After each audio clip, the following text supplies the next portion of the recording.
Va ora in onda Liberamente, variazioni e scorribande con Giovanni Sallusti. Eccomi qua.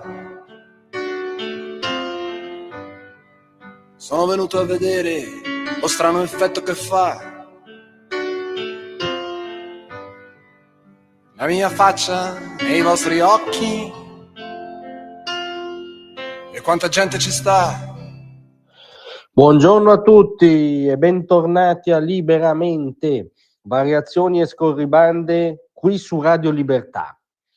Allora, il problema è che adesso Fratoianni e Bonelli non possono candidarlo nemmeno a un consiglio comunale, ma nemmeno a un consiglio di condominio. Di chi stiamo parlando? Del presunto complice di Ilaria Salis, diciamo presunto perché da queste parti la cultura garantista è una cosa seria, vale sempre, vale anche per chi ha distanza politico-culturale siderale da noi, quindi usiamo l'aggettivo presunto anche per i famosi fatti d'Ungheria contestati alla Salis. Però per appurare che siano presunti oppure non lo siano serve svolgere un processo. Invece, come è noto, il duo Totò e Peppino, Fratoianni e Bonelli, appunto ha impedito lo svolgimento di questo processo mandando in carrozza Ilaria Salis all'Europarlamento.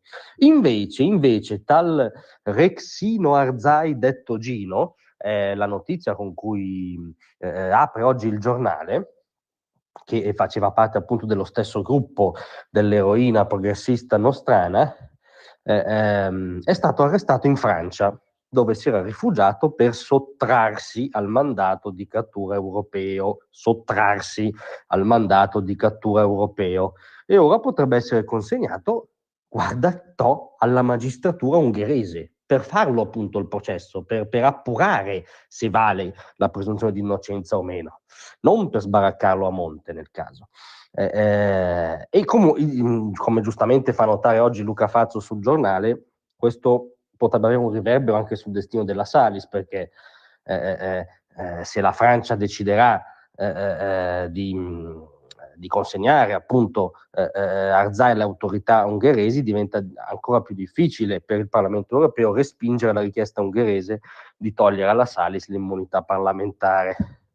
In ogni caso l'arresto di questo gentiluomo avvenuto nei giorni scorsi a Parigi era colpito dall'ordinanza di custodia della magistratura ungherese per le aggressioni del febbraio 2023 da parte del collettivo cosiddetto Hammerbund, Banda del Martello, che quindi, come dire, evidentemente non si ispira a principi di lotta politica pacifica e gandiana, diciamo, perché la Banda del Martello, diciamo, se le parole hanno un senso, ha un orizzonte abbastanza chiaro. E insieme ad altri, appunto, al milanese Gabriel Marchesi e alla tedesca Maya T, come riporta il giornale, facevano parte di una lega comitiva arrivata a Budapest con l'obiettivo, loro dicono, di contestare una sfilata di estrema destra. Secondo le ricostruzioni della polizia ungherese hanno aggredito a sangue freddo manifestanti o presunti manifestanti di estrema destra isolati e si sono accaniti pesantemente, sono responsabili di aggressioni. In ogni caso, alla richiesta ungherese di arrestare appunto tutti costoro per celebrarlo, questo benedetto processo, si è risposto in modo diverso. La signorina Maya T è stata arrestata in Germania nel marzo scorso e immediatamente consegnata dal governo tedesco alle autorità di Budapest.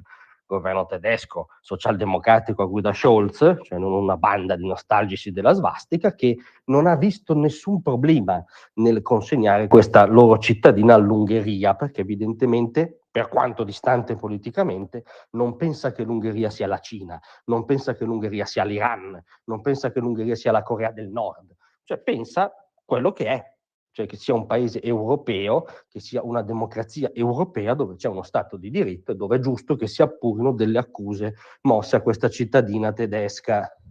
E alla Francia, anche ora arrestando questo Gino, dimostra di considerare il mandato di cattura regolarmente emesso è fondato quindi, e quindi sarebbe abbastanza logico che desse seguito e consegnasse Gino anch'esso alle autorità di Budapest. In ogni caso, in Germania li arrestano e li mandano a Budapest, in Francia prendono sul serio il mandato di cattura, li arrestano e ora decidono se mandarli a Budapest, noi li mandiamo all'Europarlamento.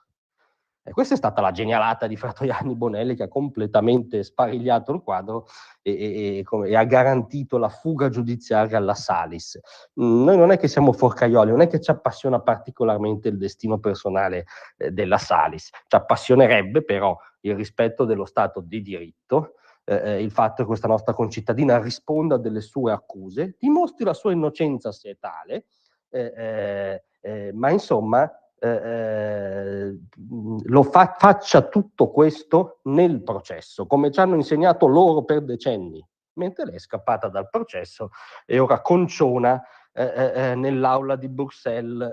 Beata lei, a Gino è andata un po' meno bene e non ci sono Fratoianni e Bonelli che tengano.